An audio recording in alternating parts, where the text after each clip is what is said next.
কবি বলেন, বুলন্দ গুলশা जुदा गश्ता करू ताजा नमी मानाई। बुलंद गुलशा जुदा गश्ता करू ताजा नमी मानाई। अगर मानद शबे मानद शबे दीगर नमी मानाई। कवि বলেন, ফুল বাগানের বাগান থেকে একটা ফুল যদি টান দিয়ে ছিঁড়ে ফেলা হয়, ওই ফুলটা আর বেশি দিন তরতাজা থাকে না। থাকে সকালে টান দিয়ে ফুলটা ছিঁড়বেন, বিকালে দেখবেন এটা কি হয়ে গেছে, ফোটা হয়ে গেছে। গোলাপ গুলশা जुदा गश्ता तरोताजा नमी माना। अगर मानद शबे मानद शबे दीगर नबी माना।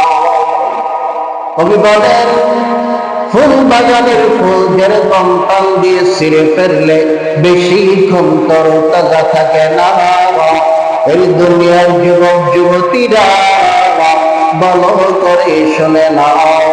ফুল বাগানের ফুল যেরকম বাগান থেকে আলাদা হয়ে গেলে ওই ফুলটা আর তরতাজা থাকে না। আজকে তোমার যৌবন আছে, আজকের যৌবন কালকে থাকবে না। ফুল বাগানের ফুল যেরকম বাগান থেকে ছিঁড়ে ফেললে বেশিক্ষণ তরতাজা থাকে না, এই দুনিয়ার যুবক যুবতীরা তোমাদের এই যৌবন নামক ফুলটাও বেশি দিন তরতাজা থাকবে না। থাকলেও কিছুদিন ওই ফুল যেরকম হয়তো এক রাত কিংবা 2 রাত, এর বেশি না। কবি আরো বলে, हमेशा इज्जत मेहमान बरखाना नमी मानद।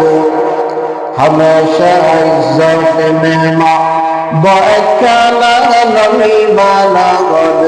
अगर मानद शबे मानद शबे दीगर नबी माना। कवि বলেন, মেজবানের বাড়িতে মেহমানের সম্মান যেরকম সব সময় থাকে না, থাকে নতুন জামার খুব দাম, পুরান হয়ে গেলে